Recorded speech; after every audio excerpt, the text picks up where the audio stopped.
Hello, dual credit instructors. This is librarian Jennifer Bone, and I just wanted to give you a quick tour of the SWIC library website if you've never seen it before. It's very easy to get to. You can just go to swic.edu. And once you land on that page, the SWIC library can be found in the drop-down menus right here in the community drop-down or in the student services drop-down menu right over here in the library. When you land on the page, you'll see there's a lot of places to look at and click on. I've pointed out a couple of spots on the informational handout. You can always click on our section menu over here on the right. We also have some quick links right underneath the picture if you want to know our hours and locations. If you want to reach out to any of the librarians, just click on Contact Us and send your emails and your questions. And if you check out a book from here, you can quickly renew your item right there underneath the picture. As you scroll down the page, you'll get to a blue rectangle. This is what we call our search widget.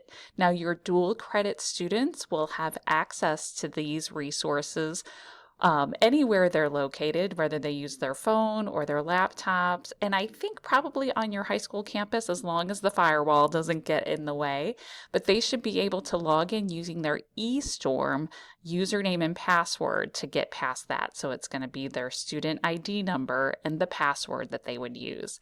Now, when they are using any of these tabs, you'll see that there's an article tab, a books and movies tab, and a find facts tab. There is the main search box, but sometimes there are choices underneath. You'll see right here, we have 3 research databases connected to the article tab. They can search in our resource EBSCO, which I included information on the updated look of EBSCO and how it works, so those will be easy to follow. They can just pop their search term in here and click go, and it's going to open up a new window where they're going to be connected with good, reliable sources that they can print, email, or save. There's going to be ways for them to write citations. Once they open it, they can open it here. There'll be a citation button at the top. You'll also see that the filters are located at the top, and you'll see how to use those in the videos that I've put at the bottom of the email. Another resource that we have here is JSTOR. You'll see I've already put a search term Roman Empire in here. You can click go. It looks just like this, and you're linked to good, reliable sources that they can download. They can get their site right up here on the front page, so they can try any topic they want right in here at the top. The last resource we have connected is Opposing Viewpoints. I know a lot of area high schools already have Opposing Viewpoints, which is one of the Gale databases. You can click go and leave that window empty. And then when you land on the front page, you'll be able to access all of the pockets of information here, whether it's on the first page and you're kind of looking through some of the more popular topics they're updating, or you can see some of the subheadings down here. Sometimes I just like to go look at all of the topics right here, and you can connect to a variety of resources on any of these topics once you select the one that you're looking for. Now, also back on the library page, you'll see that underneath the main part of information, there's always these lower links down here, so don't ignore those. And each tab, whether it's articles or books and movies, has links to those additional resources. So take a peek at those and see if any of those might be of interest to you. On the books and movies tab, I put in the topic of well-being. Your dual credit students will have access to our ebooks. I'm going to make this page just a little bit bigger so you can see it. And when they get to a results page in our catalog, you'll see that it's going to have things that are going to be available online, like these particular books. If you want to see what's available just at this campus, you can come over here to the left side where it says tweak your results.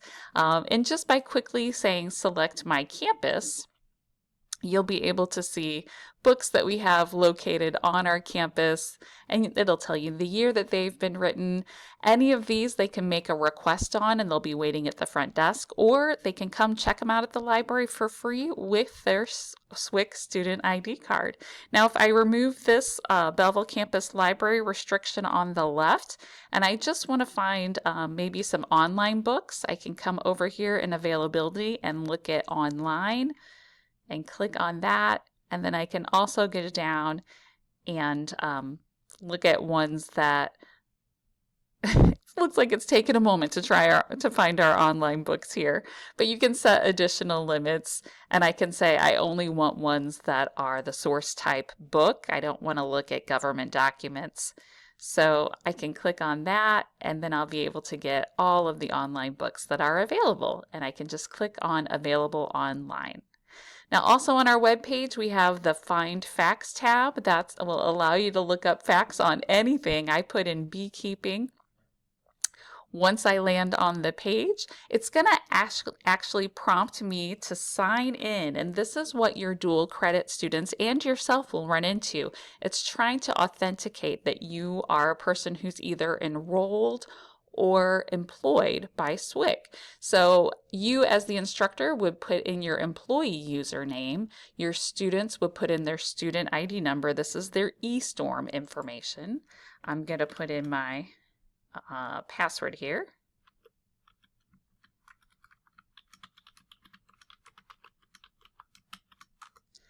It's going to log me in and authenticate me, and then I'll be able to see my resources, and it will have me logged into all of the other resources just with that one quick authentication. Now, when you land on this page, you'll see that you get entries. Some of them could be quite lengthy. And what we also like to show students is this mind map. Sometimes when students are writing an outline, they're not really sure what to include or put in an outline, and you can kind of click on these, and it will kind of give you a new list of resources on the left and kind of show you how these relate to each other on the right. So that's kind of a really fun tool to use. Now, underneath those, the search widget and those resources, we have a section called What's New. So you're welcome to look at any of these resources. We have an online film streaming collection.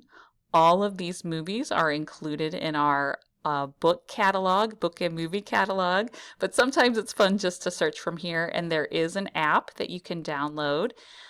We also have an interactive human anatomy resource. We have a newspaper collection that's called Newsbank, which we have world news, and then we also have a direct link just to the Belleville News Democrat since we're located in Belleville. Over on the right, we have a Bloomsbury religion database, which is just religion in North America. And then you'll also see we have a quick link to our ebooks and audiobooks collection. It's called Boundless, and it has an app.